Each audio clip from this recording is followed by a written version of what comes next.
All right, where are we? We made it here to Yuma. Mm-hmm. We're actually going to stay at a casino. It's called Quechin Casino. Yeah. Mm-hmm.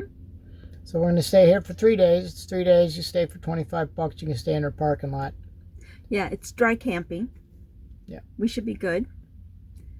And we have planned to go to the Yuma State Penitentiary from the 1800s. It's real close to the border. Yep. Yeah. Actually, coming out here, we saw a lot of the border. Saw Trump's fence. Yeah. Trump's wall. So come along with us and see what we find in... See what we do in Yuma. Yeah.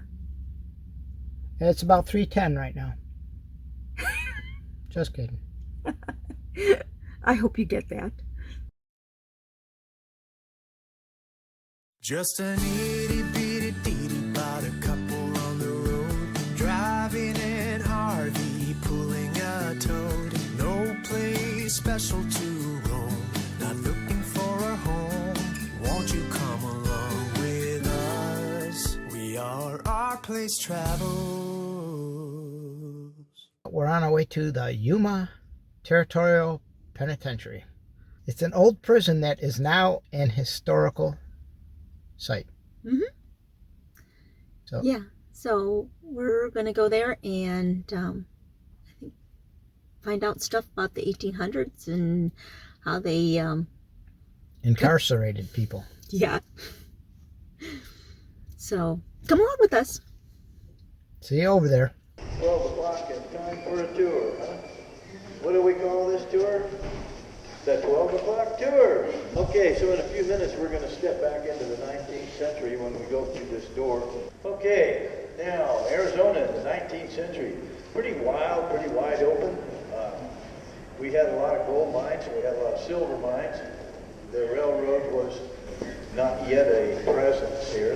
They were around, but not real busy. So everything that we had around here moved by wagon or coach. And the mines had a lot of bullion, and they had a lot of cash for payroll and supplies and stuff. So that was all moving around on wagons and coaches. And we had a lot of guys running around here trying to get their sticky little fingers on that stuff without breaking a sweat. We had our share of bad guys. So most of the towns, the little tiny towns like Phoenix and Tucson, Yuma, they had their own jails, but they're pretty much an adobe building or a wood building. They had a lock on the door and not very secure. The bad guys could get out of there about as quick as they threw them in. They were definitely not designed for long-term felons.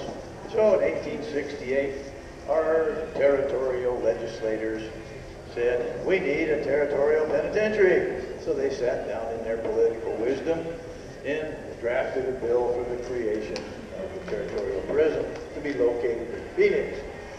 Now they did a really nice job on their bill, wonderful plan. They had everything thought out, and they only forgot one thing, as politicians do. They didn't have any money to get started. So guess what? Their beautiful plan got put in the mothballs. Now in 1875, things were getting a little bit hairier around the territory. So the guys said, you know what, we really got to do something this time. And now they had $25,000 of your money. So they got their bill out of mothballs, dusted it off, made a few little changes.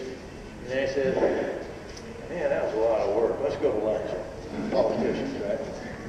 So they all bailed out and went to lunch, except for Jose Redondo, that gentleman up there on the wall, and another guy named R.P. Kelly, who are representatives from Yuma.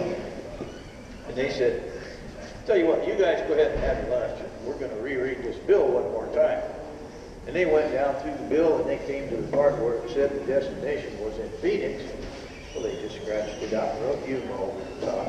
That's how you do things, right? So the boys came back from lunch, probably a liquid lunch, knowing politicians.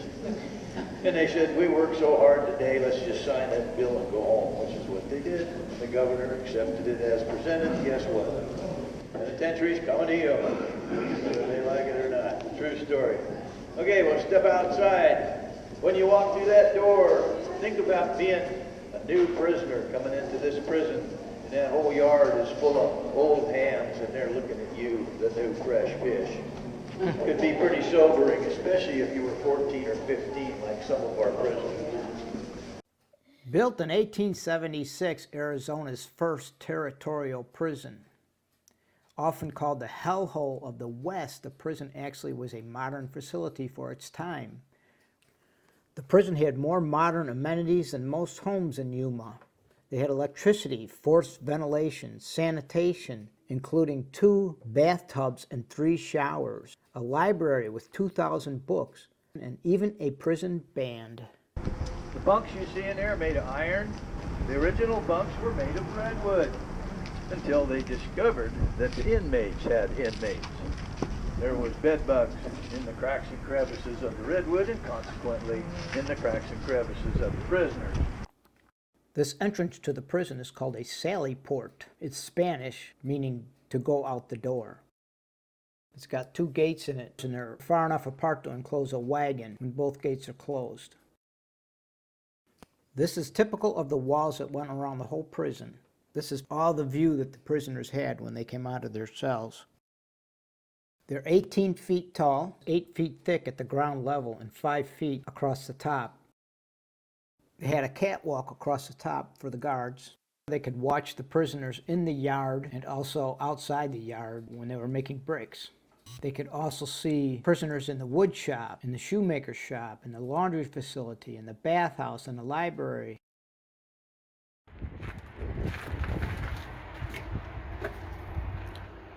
Not much there.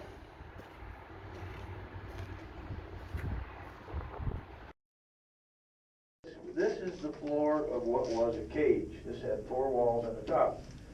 And the guy was brought in here and chained inside with a bucket of water and a bucket to get rid of it.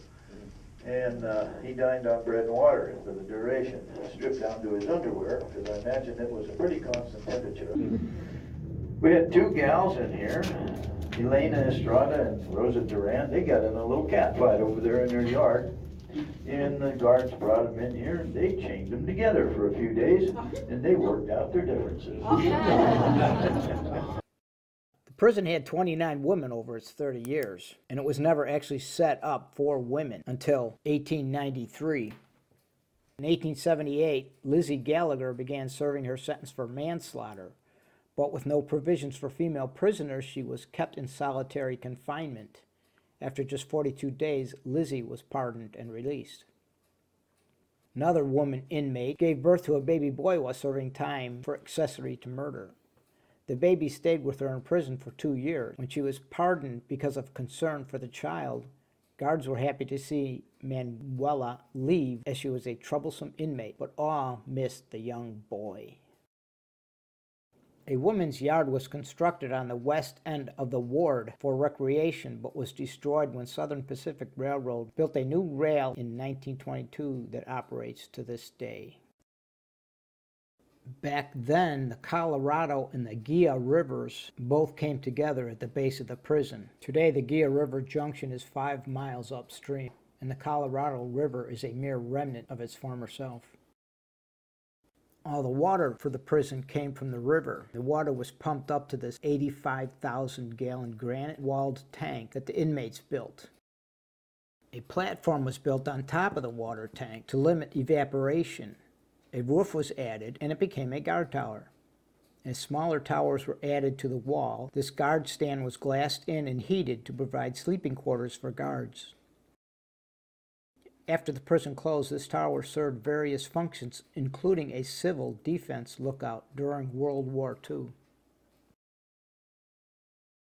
There was a superintendent's house built in 1883, surrounded by lawn and white picket fence.